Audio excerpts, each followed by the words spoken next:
How does one develop introspective awareness? Okay. First of all, one practices being fully consciously aware as much as you can. And then... What does that practice look like? Okay, what that practice looks like is when you're observing your breath, be totally present with it, with the breath.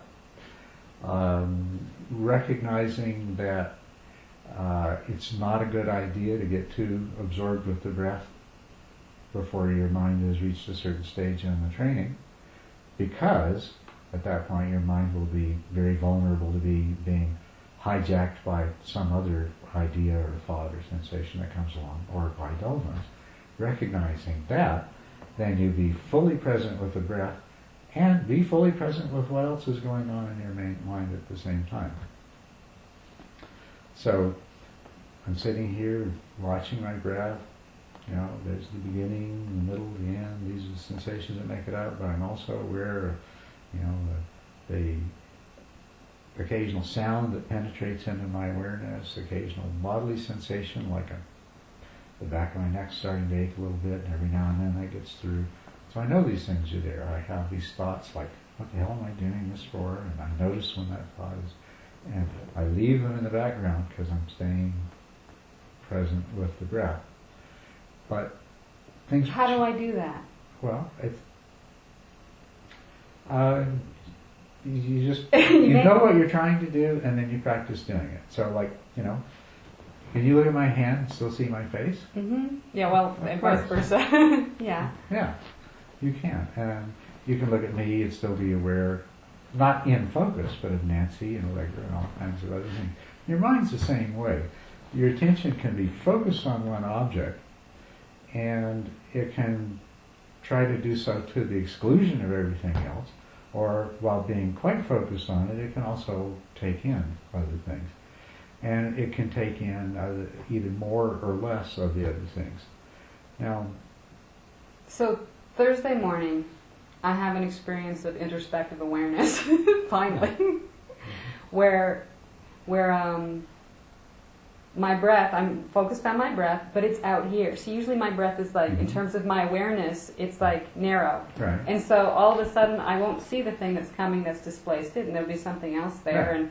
and you know, and then the breath will come back in, and what, you know, I never knew I wasn't on the breath, you know, that kind of stuff. But in this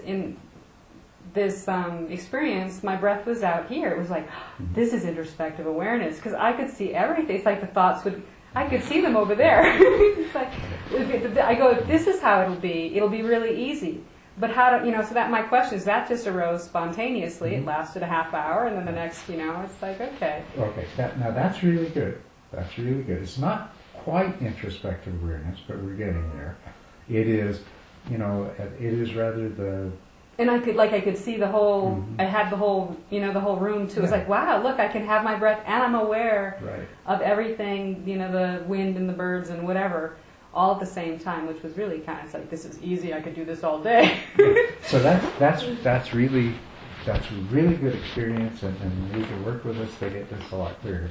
Now, what I would describe that is two different degrees of how tightly focused you are on the breath. And one is so tightly focused on the breath that you lost everything else. And I don't even feel like I'm on the breath hard. You know, it's like I keep trying to get closer and closer because I you know, realized last 4 months it's like I can't make introspective awareness happen, because when I go out to look, well, I lose the breath. Like I say, that's not quite introspective awareness. We're getting close to it. We haven't really identified it yet, but we're really close. Okay. Now, so, but that's the zoom in, zoom out. That has to do with the scope of awareness, how tightly focused, or you back off a little bit less tightly focused, and it allows you to take in more. And it's like the beam of a flashlight. You can turn it one way, and it's just everything else is in the dark. All it is that one little spot of light. You can turn it the other way, and everything's kind of lit up, but nothing's really brightly lit up. Right? Well, my experience was I was tightly on the breath, but it was just you know, there was a certain level of spaciousness. Right. And what happens, we go back to the power of mindful awareness.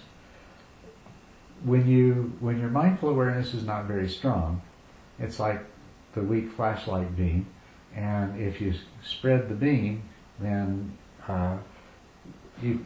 you can see a whole lot more, not very clearly. Mm-hmm. You tighten it down, you can see one thing more or less clearly. Mm-hmm. But now we double or triple the wattage of the light bulb in your flashlight. Now you spread the beam, and you can see all of this just as well as we used to be able to see only this little spot. Right? Okay. So as the power of your mindful awareness increases, you have the ability to take in a lot more with a lot higher degree of awareness and still remain focused. And right in the middle of that field that's where the most intense awareness is going to be.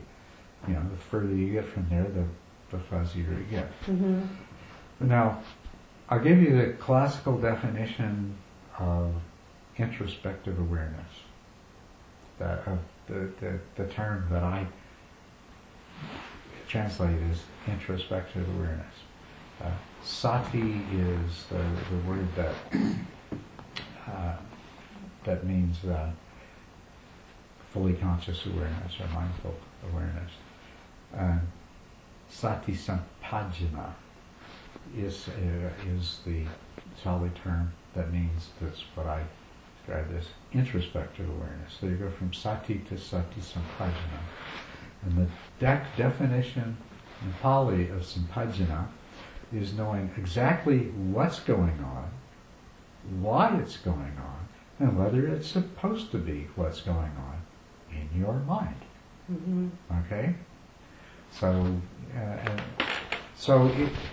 as you're, you can be very, very tightly focused, and I am tightly focused because I've zeroed in as closely as I can, and that either is or is not what I intend to be happening. That's sampajana. But it's rather hard to have sampajana when you're tightly focused until you've practiced for a while. And somebody that's really good, doesn't matter whether big focus or little focus, they can have a lot of introspective awareness, they have a lot of sampajana. But you see, it's sampajana that makes you aware that, okay, I'm focused on the breath, and this thought just keeps looming bigger and bigger. That's knowing what's happening, why it's happening. I feel my attention keeping pulled over by this other thing. And it's sampajana if this thought comes in and now, the breath has kind of slipped into the background. Sampajana is what tells you that, this isn't what I intend to be happening. And so you switch it back. This introspective awareness is going beyond just not only seeing the breath and being aware of the other things in the room, but it's knowing the relationship right. of the mind to what's actually happening. So how do I get that? You get that by is there anything I can? Because when we first start the instruction, it's all about just you come back to the breath, and eventually you're trained the mind to stay on. Yeah. So, but I'm not sure. Yeah, and earlier on, the only time you have introspective awareness is those times when you either spontaneously become aware of what's happening, or when you deliberately kind of check in, which feels very much like you're abandoning the meditation object for a moment while you check in to see where your mind is at. Right, if you can remember to do that. But now, as your conscious awareness becomes more powerful, because you've been training it and you've been trying to allow yourself to remain focused on one thing while not shutting out these other things. Don't begin by trying to take in everything at once. No point in that. But just don't get sucked in to the point that you lose everything else. And this will cause your mindful awareness to increase. Those times when you do focus in on the breath and you're trying to notice, your mind is stable so you can afford to do this. The distractions aren't pulling you here and there, and you're not about to sink into dullness. So you can afford to get really close on the sensations of your breath and notice that, wow, there's about 4 different stages my in-breath goes through every single time, that kind of thing. That exercise increases the power of your mindful awareness. But so does backing off from that a little bit and being still focused on the breath, but being aware of this is what I'm feeling, this is what I'm hearing, these are the thoughts that are kind of coming and going in the back of my mind. So these are both increasing the power of your mindful awareness. And as it becomes more powerful, it gets easier and easier to take in what is going on in a way that doesn't leave you so vulnerable to being overcome by a sudden thought or emotion that arises. And this by itself begins to involve more and more introspective awareness, because you know when the mind is starting to vacillate, when the clarity of the meditation object is starting to be lost to scattering, when a particular distraction is a truly strong distraction and has the potential to disturb you. And in that knowing, of course, you'd say as a result of knowing that you do something about it, but really what's in fact happening, so long as you have the intention to meditate properly, as soon as that knowing arises, your mind is spontaneously going to make an appropriate kind of correction. It's going to re-center the focus on the meditation object, or brighten up the level of observation of the mind. I'm not hearing a method for developing introspective awareness. I'm hearing all the things we do during meditation. Oh, okay. Which might be the same thing. That's what my question was kind of like, well, is it not something I can really go after? And then I was thinking about so when I'm meditating, I know when I'm not able to focus well. So that's a certain level of introspective awareness. Introspective awareness. It's like, I know when it's like, okay, like when, it's like, wow, I count the first 10, yeah, wow, look, I'm really on it today. Which I don't seem to have any control over, whether I'm really on it or not. Yeah.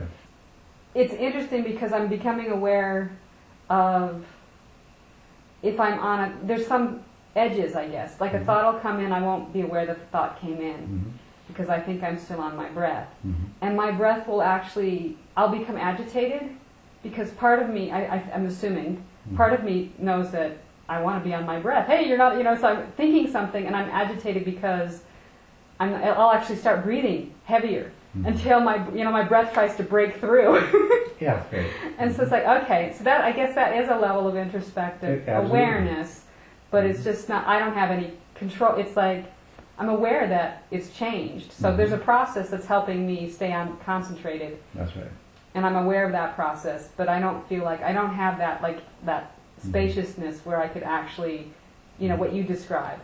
See a thought and see it's getting stronger and in fact, what I'm noticing is that I think, like there was a situation where I got up and I was done meditating, I got up and I was walking back to the trailer and I had a thought and I realized I had just thought something. And I go, when did I think that? And I realized I had thought this thought, little thought, back when I was meditating. It's like, well, I remembered I thought it was when I was meditating, but when I was meditating, I didn't remember thinking it.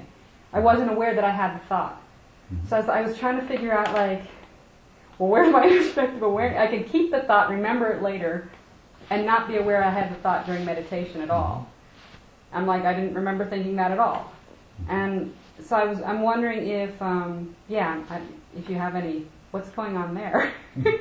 When I'm thinking and I don't know I'm thinking, but it must have been strong enough to remember that I had that thought.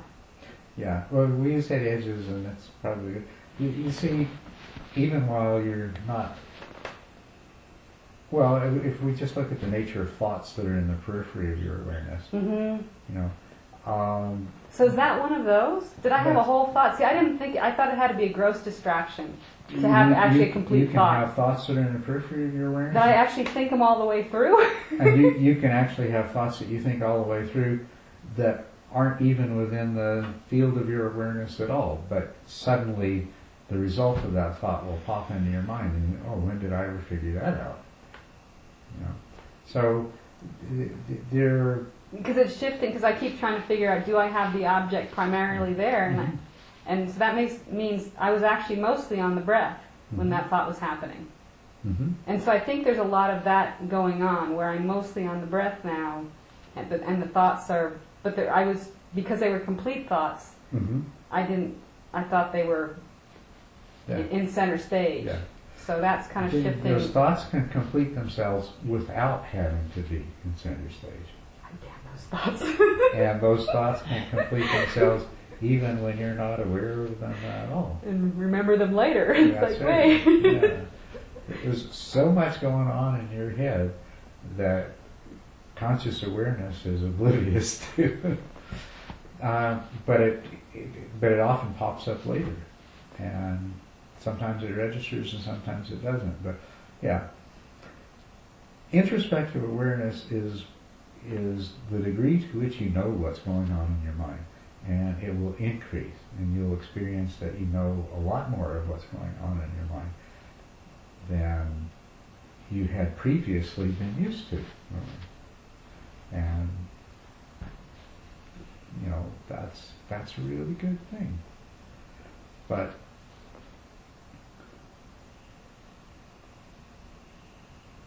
anytime you know what's actually going on, that's introspective awareness. Anytime you know what's actually happening, or the tendency of your mind to move in one direction or another, that's introspective awareness. So there's a distinction between knowing about a thought and knowing that you know about a thought. Mm-hmm. See? Mm-mm. Okay. They're both introspective awareness, though. Well, knowing about a thought is not so much introspective awareness, or knowing a thought is not so much introspective awareness as knowing that you know I'm having a thought. And that's right. And knowing that the mind is dull. When you said some days you know your mind is one way, and the times that we usually need more introspective awareness and we lose it is that we know our mind is clear today, and so we're not so vigilant, and we cease to know when our mind is no longer clear until all of a sudden it's like, oh wow, how did I get to here? I started off so well. in terms of supporting introspective awareness or deterring from it, I'm trying to figure out how much. So my thing is really trying to grasp hold of that object and hang on, because I'm still, working with distractions, and now I've got these thoughts that go on by themselves, and I don't know. Sometimes it feels like I can put a lot of effort into that, and I'm not sure if that's beneficial. I mean, I don't, there's got to be a balance somewhere. But if I completely let it go, then I'm not. If I let my mind do whatever it wants, that's not a good thing. It's like, okay, I might, and kind of casually go back, or just. It seems like there's a certain level, like, where I can be tenacious with it, with the breath anyway, the object, and then I was wondering, well, is that deterring from introspective awareness if I'm too? I mean, I'm not that focused anyway, but yeah. So it's like, I don't think I'm deterring from my introspective awareness by trying to hang on to my little nose, but hang on, and then once you're hanging on, see if you can still hang on, but without shutting everything else out, including especially knowing what's happening with your mind. That is how you practice it. That you're focused on your breath, and you can. And it's not like a static thing. It's not like I focus on it and I'm grabbing it so tight and it's not going to let go and I'm not going to move an inch or anything like that. But it's like hold on to it. Okay, I can hold it close, and hold it a little farther back. I can be aware of less. I can be aware of more. I can, but you try to hold on to it with all these things you do.